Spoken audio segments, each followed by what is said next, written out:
want to talk about PRRS virus behavior, and in terms of behavior, specifically focus in on, is there a way to make sequencing, make better sense of sequencing information? A couple premises for actually. The first premise is that sequencing information is valuable, not just for health management decision making, but also is valuable for operational decision making. First premise. The second premise, and hopefully I'll be able to defend this, may not have enough time to, but I'll try at least to begin to.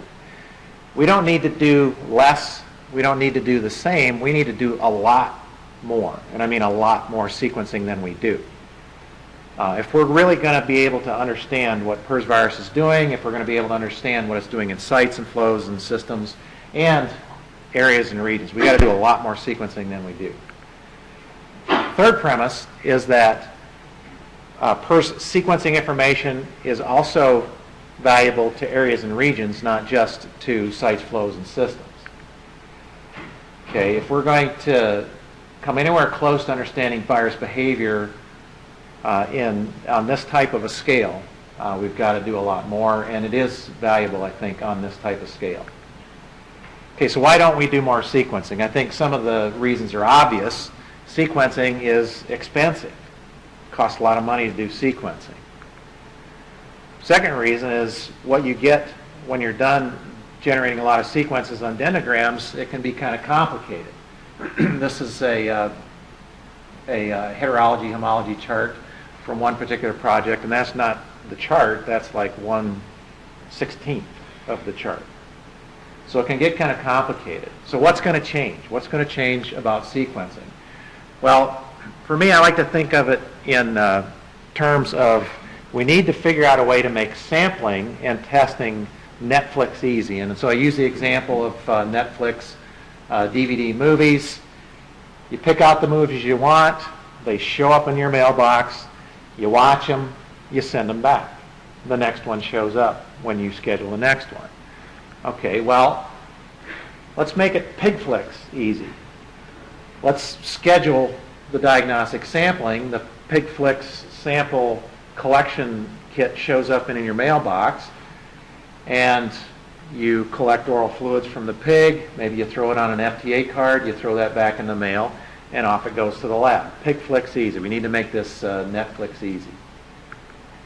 Okay, so one of the ways to do that, this is a couple slides borrowed from Monte Tormorel's research presentation to the CAP group earlier in the week. FTA cards have a lot of promise along with oral fluids to help do that. All right, another way that we need to think about making this a lot easier is to make ways that are easier to get data in an electronic form and get information out from electronic form and reported. And just one example of that you probably, most of you are familiar with, is the Global Vet Link with equine Coggins testing in health papers. Okay, that type of an approach applied to at an area regional control scale, I think has a lot of potential for the front and the back end of managing all of this masses and masses of data that we really need to be able to manage for area regional control. Enrique mentioned FMD BioPortal, a University of California Davis system that was built on the back of funding for foot and mouth disease, Newcastle's, and swine vesicular disease. We're evaluating its applicability to PRRS sequencing information and mapping information. Okay, another thing that we need is we need a less expensive way to get sequencing done. Sequencing's got to come down in cost if we're going to do it on the kind of scale that we need to. Okay, fourth premise.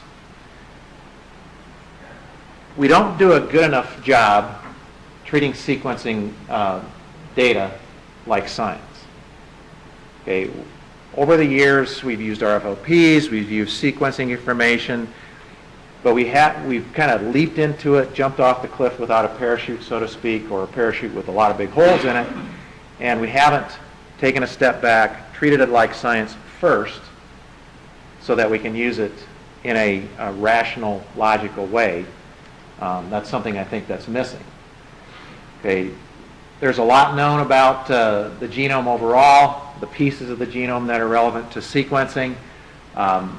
We have a fair number of sequences, but part of the science question is, are we sequencing all the right parts? Are we evaluating it, interpreting, comparing it the right ways?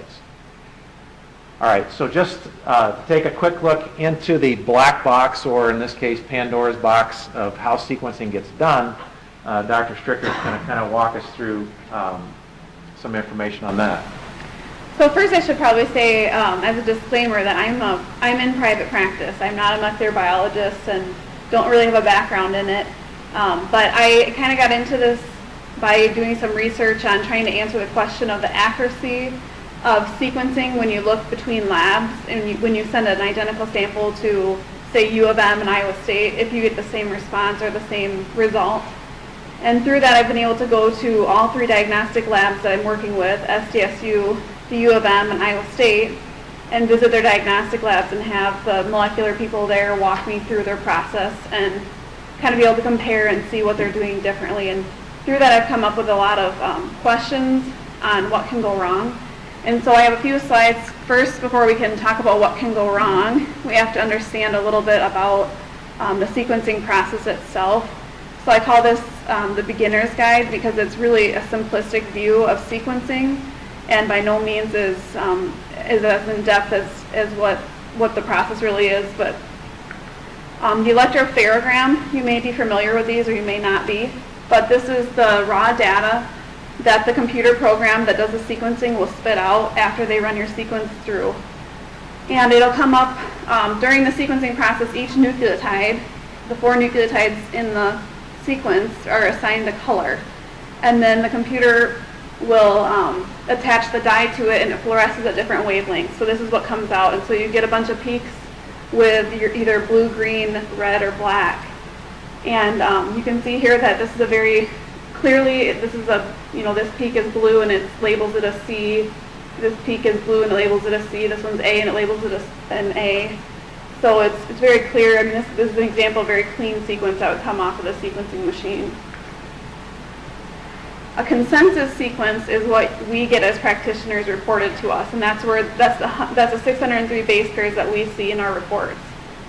And how this is generated is from the alignment of multiple reads. So each individual read, each individual sequence is considered a read, and then you have multiple reads that end up leading to the actual sequence of letters. So what I'm saying is each lab, some labs will do more than 2x coverage, but it's called 2x or more coverage. They take a forward and reverse primer and they put them into the machine, and the machine will generate 2 of those sequences that we saw in the last 2 of the electropherograms. And then the computer will compare the 2 electropherograms, and there's an algorithm that it will determine the best guess at the correct sequence after aligning the individual reads.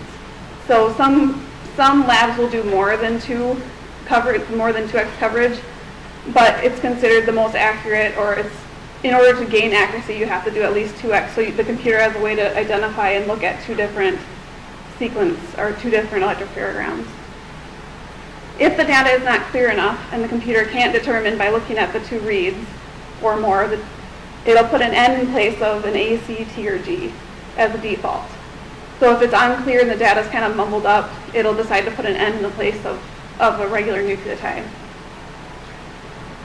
In the reporting of the sequence data, all 3 labs that I visited use the main software available, which is from DNA Star, and it's called Megalign.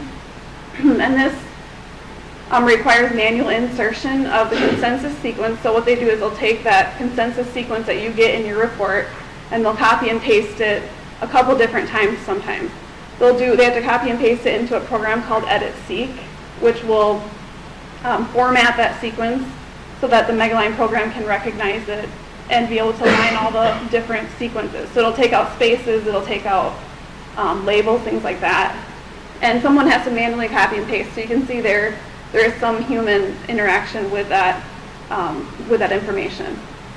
An alignment method is then chosen in that program, and there's multiple alignment methods available, and it just depends on the operator which one they choose. I found it to be a little bit different between labs.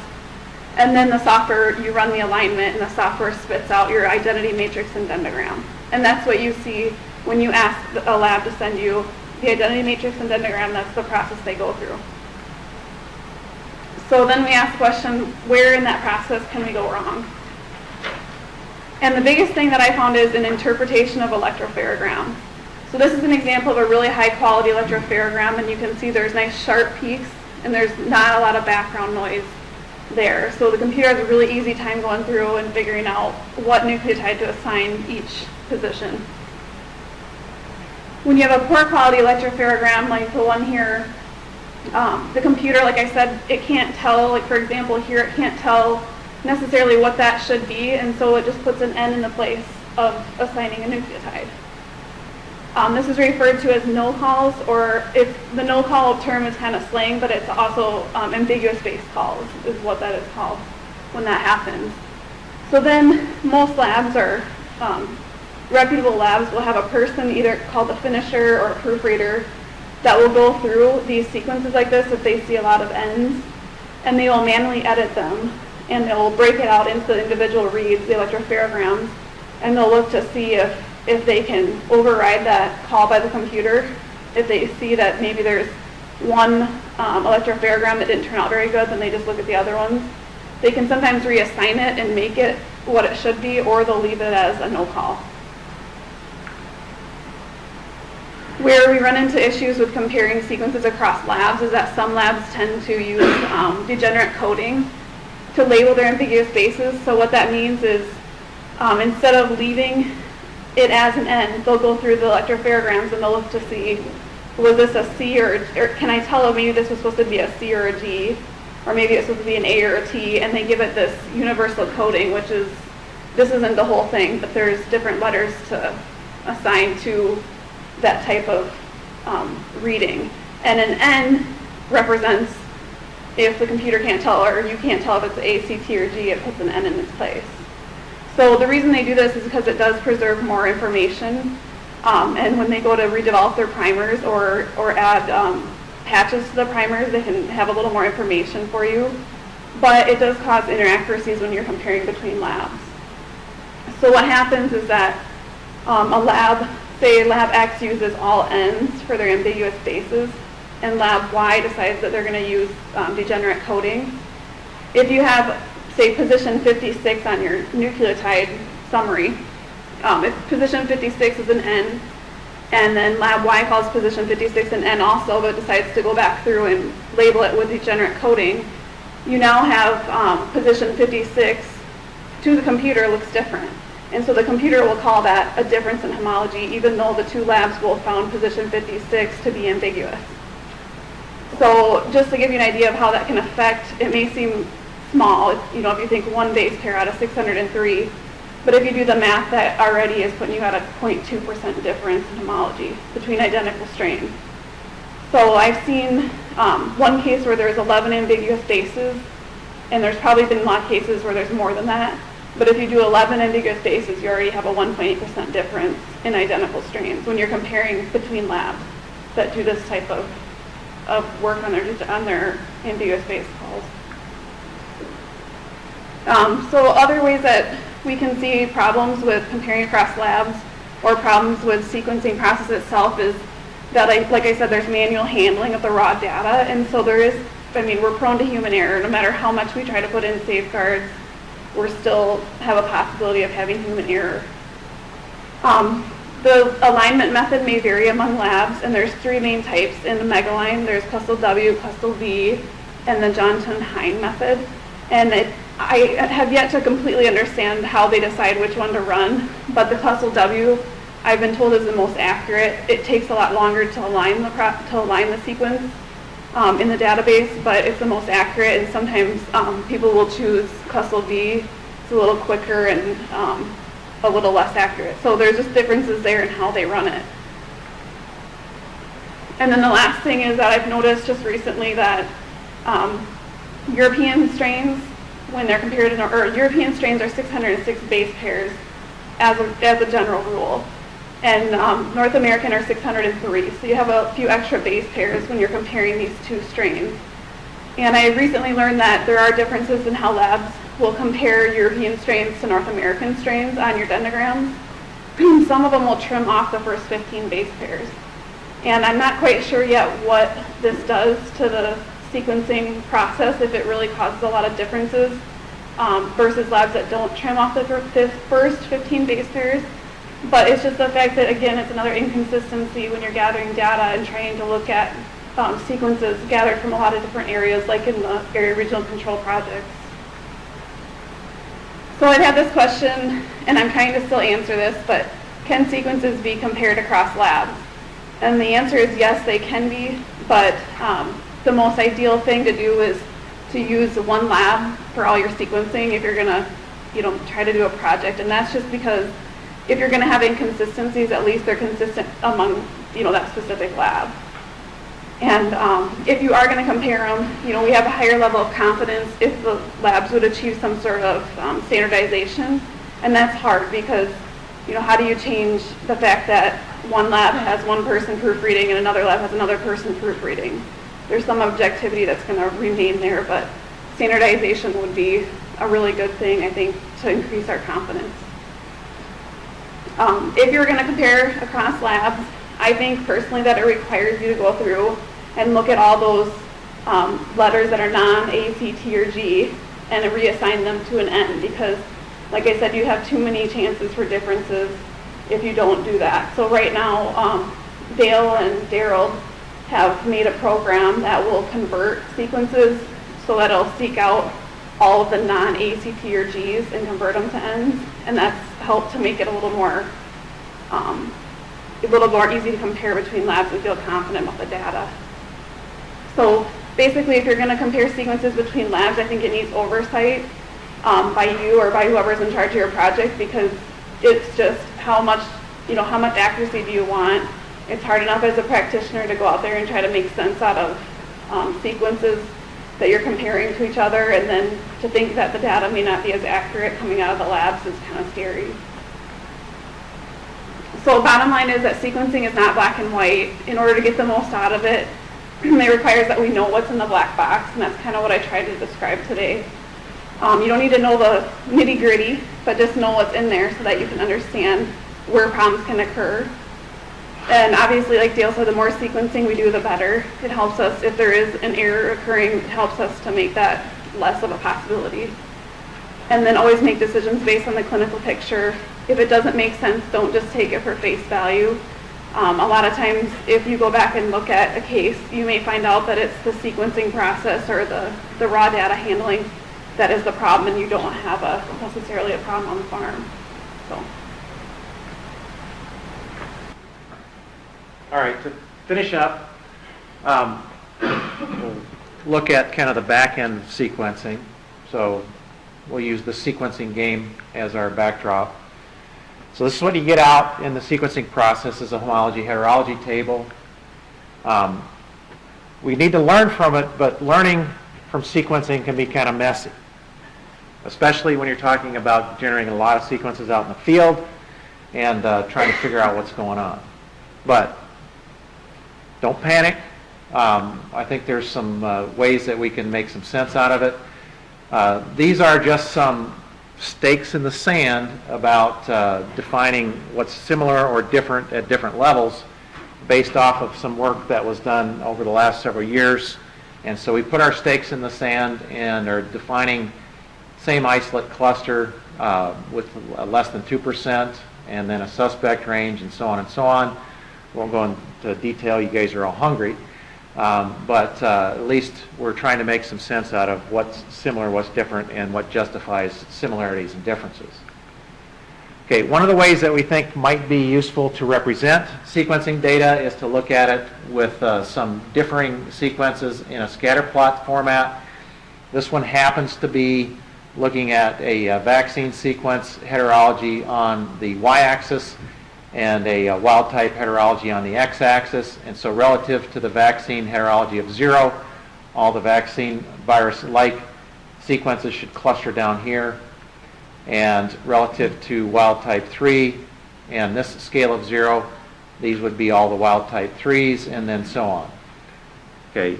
That's one way that we think might be useful for representing and distinguishing differences among kind of virus clusters within the system. What would be nice is to do it in a three-dimensional basis as well, if that was possible to represent. I won't go into any detail on this, but a time series approach with different viruses and seeing what starts to disappear, see what starts to drift, and see what shows up and then persists versus what shows up and doesn't persist, we think might be a useful way to look at data as well. Also, putting it on the same chart as you might a time to negative PCR information. This happens to be each column is one cell farm. Every place you see a filled in box is where a virus was detected and a sequence obtained. This happened to be all sequence type 1. This one happened to be a vaccine-like sequence. These were ones where they were unable to sequence. And then down here you see some showing up again, but it happened to be a different virus. So we think that might be a useful way to couple it with PCR information and make some decisions off of that. So after all that, we're here, right here in the middle. But kind of a quick tour of our opinions on sequencing, and so we have to ask ourselves the question, why are we here? We're at the door of the PRRS OR5 sequencing department, room 603. Why are we here? Well, let's revisit our premise, two of the premises. We're here because we think that OR5 sequencing is useful both for making operational decisions and for health management. We also think that OR5 sequencing is useful for supporting area regional control project management. Okay, so that's why we're here. And again, on anything remotely approaching the type of scale necessary that we're talking about for dealing with PRRS across the country, and PRRS is different than any other disease we've tried to eradicate that I'm aware of in terms of the usefulness of sequencing. I think sequencing is much more useful with PRRS than it is pseudorabies, for example, in the past.